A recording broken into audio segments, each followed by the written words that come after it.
Fala galera da Pixie, tudo bem? Agora eu vou me apresentar aqui como foi solicitado no processo seletivo. Eu sou Daniel Araújo Barbosa, tenho 28 anos, sou formado em psicologia e há aproximadamente 8 anos trabalho na área de RH e liderando equipes. Meu foco sempre foi esse, desde os primeiros estágios da faculdade, e sempre tive um xodózinho pela área de treinamento. Meu primeiro treinamento foi dentro da área de RH já. Então, o primeiro estágio que eu fiz dentro da área de RH, recebi o desafio de substituir o facilitador do treinamento em um treinamento de retorno das férias. Então, a galera estava voltando das férias e aí o nosso objetivo era proporcionar interação, deixar com que as pessoas entendessem o que estava acontecendo no hospital e realmente fossem recebidas para iniciar mais um ano aí de trabalho no pós-férias. Então o facilitador resolveu faltar e vai o estagiário para substituir o facilitador.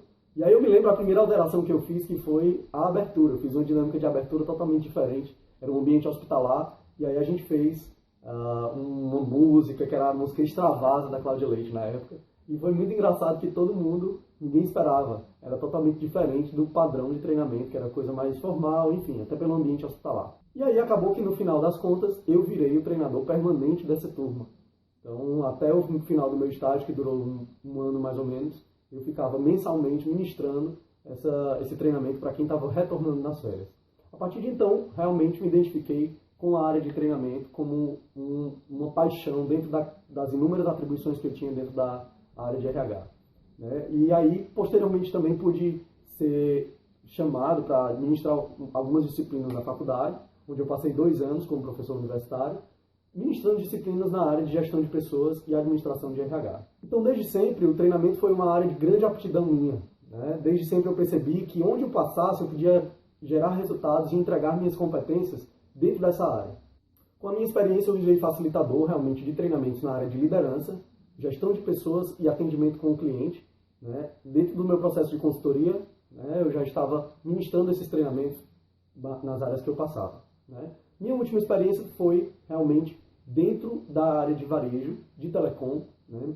Era responsável por todos os treinamentos que aconteciam, desde treinamentos focados na liderança, ferramentas de qualidade, até a parte de treinar força de vendas mesmo, com técnicas, com novidades que vinham das feiras de varejo que o proprietário vinha, novidades da cabeça dele que ele trazia por livros, por meio de artigos, por meio de grupos de estudos que a gente fazia com a gestão. E aí eu era o responsável por disseminar aquilo no formato de programa de treinamento dentro da empresa. E isso me agregou muito conhecimento e muita habilidade dentro de sala de aula.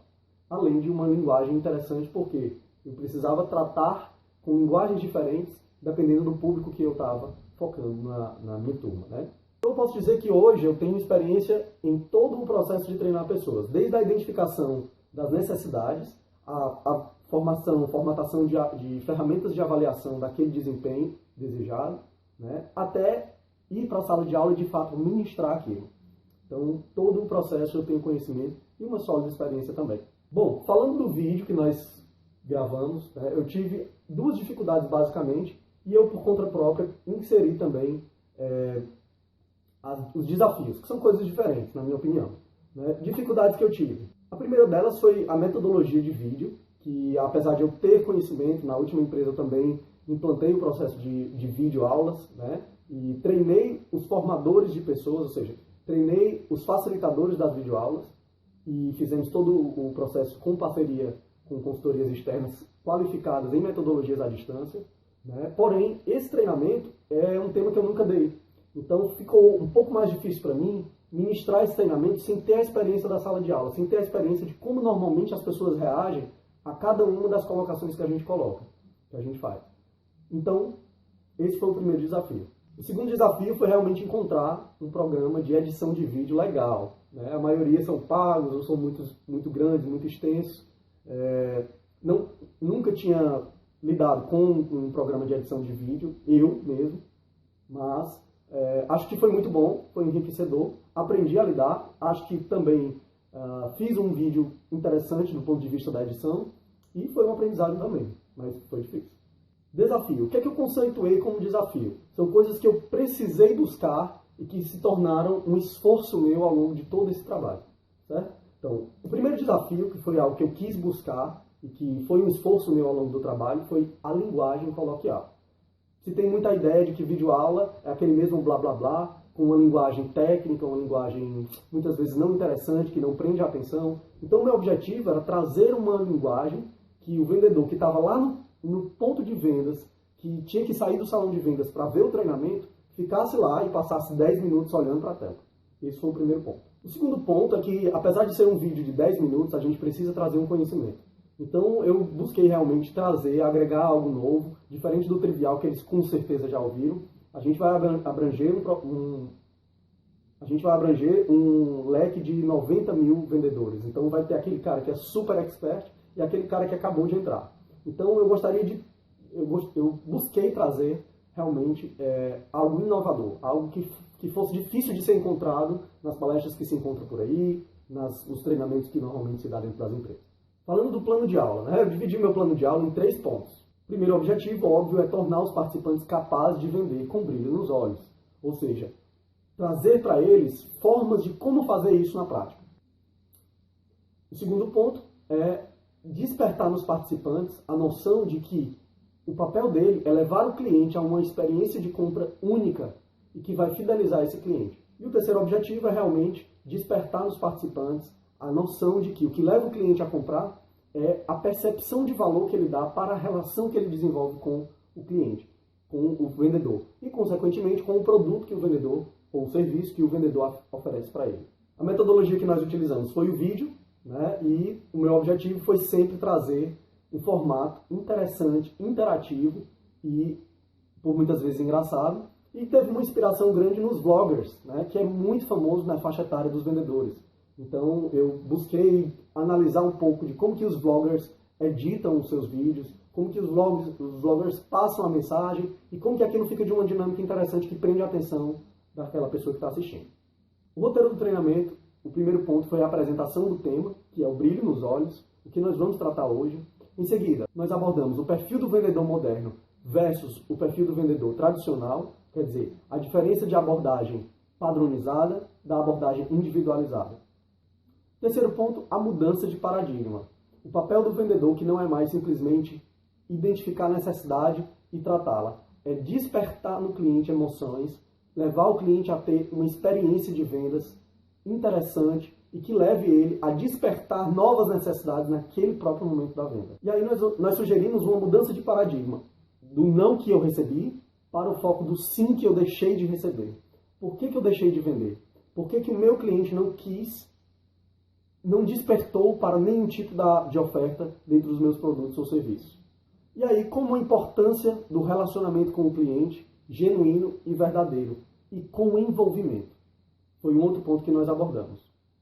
A partir daí, a gente identificou como fazer isso na prática, falando das perguntas, a importância das perguntas serem corretas e assertivas, para que o cliente se sinta de fato investigado, cuidado e realmente envolvido na relação. E como um método de perguntas, a gente apresentou o método SPIN. Após o método SPIN, para finalizar o processo de treinamento de autoconhecimento e autopercepção do vendedor, a gente abordou a importância dele se conhecer entre 2 pontos. Primeiro, quais os meus objetivos como pessoa? O que é que eu busco na minha vida pessoal que me faz todo dia vir trabalhar e buscar bater minha meta? E o segundo ponto é se eu gosto, qual é a minha vocação? Eu gosto de lidar com pessoas e buscar soluções para a vida dos outros? Esse foi o último tema que fechou o nosso treinamento para levar uma discussão, né, uma reflexão para os participantes. Para a apresentação presencial, que é a que precisa de uma logística mais apurada, a gente dividiu em regiões Norte, Nordeste, Centro-Oeste, Sul e Sudeste. Nos primeiros 2 dias, a gente vai realizar o treinamento nas cidades de João Pessoa, Recife, Fortaleza, Natal e Maceió. Nos dias 3 e 4, a gente fez uma logística de quem estava na capital vai para o interior.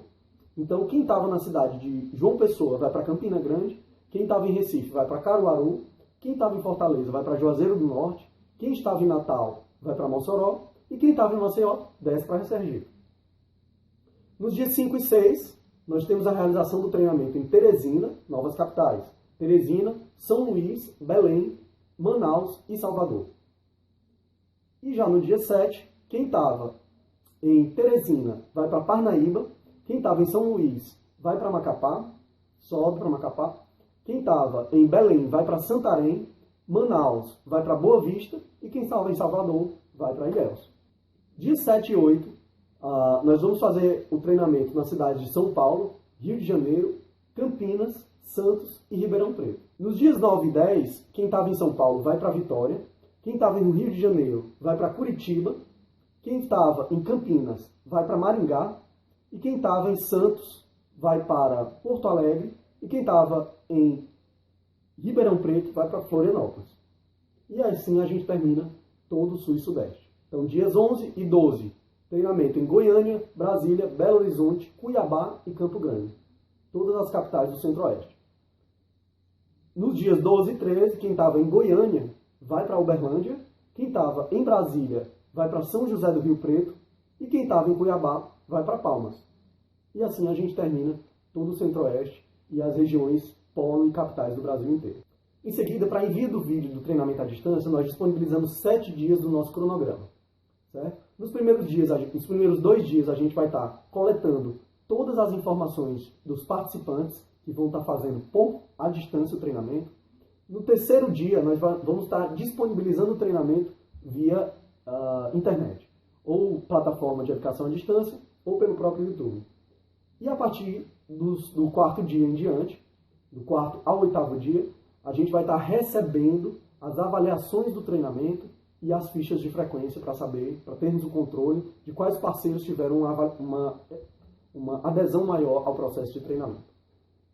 E assim nós terminamos a logística de treinamento. Bom, eu espero que vocês tenham gostado do vídeo, realmente gostaria de estar nessa vaga, é um momento muito importante para mim e só tenho a agradecer mesmo por participar do processo seletivo. Obrigado, gente.